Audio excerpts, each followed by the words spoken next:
កម្លាំងគណៈបញ្ជាការឯកភាពរាជធានីភ្នំពេញនៅព្រឹកថ្ងៃទី6 ខែកក្កដាឆ្នាំ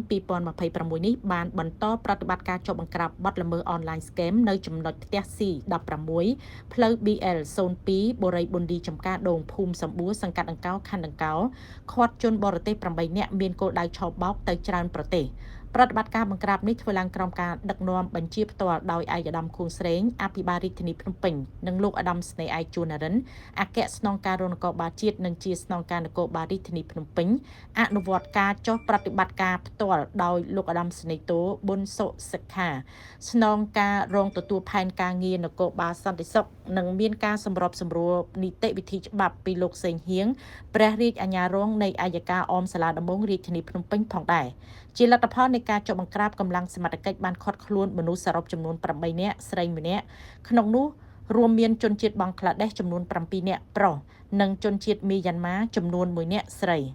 ក្នុងការបង្ក្រាបដដែលសមត្ថកិច្ចធ្វើការដកហូតវត្ថុតាងពាក់ព័ន្ធនោះរួមមាន laptop ចំនួន12គ្រឿងទូរស័ព្ទចំនួន17គ្រឿងដុំ Wi-Fi ចំនួន1គ្រឿងដុំ modem ចំនួន1គ្រឿងអង្គចងចាំ USB flash ក្រដាសប្រាក់ដុល្លារសែនកូពីចំនួន49សន្លឹកសម្រាប់បោកប្រាស់ជាប្រាក់វិនិយោគចំណេញ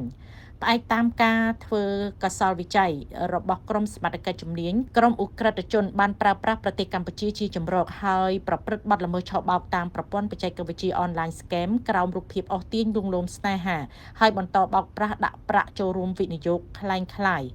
investment scam ដែលមានគោលដៅសហរដ្ឋអាមេរិក ប្រេស៊ីល មីស៊ីកូ និងកូឡុំប៊ីបច្ចុប្បន្នក្រុមជនសង្ស័យនិងវត្ថុតាងពាក់ព័ន្ធត្រូវបានបញ្ជូនខ្លួនទៅកាន់ស្នងការដ្ឋាននគរបាលរាជធានីភ្នំពេញរងចាំអនុវត្តទៅតាមផ្លូវច្បាប់នៅពេលខាងមុខ